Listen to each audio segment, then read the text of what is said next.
মিয়ানমারে ভূমিকম্পে মৃত্যু বেড়ে দাঁড়িয়েছে ৩,৪৭১ জনে।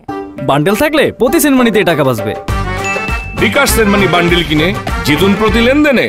আহত ৪,৬৭১ জন, এখনো ২১৪ জন নিখোঁজ। রোববার এসব তথ্য দিয়েছে দেশটির রাষ্ট্রীয় গণমাধ্যম। এতে বলা হয়েছে, ভূমিকম্পে ৫,০০০-এর বেশি ভবন, ১,৮০০ স্কুল ক্ষতিগ্রস্ত হয়েছে। ধ্বংস হয়েছে ৪,৫০০-এর বেশি প্যাগোডা ও মন্দির।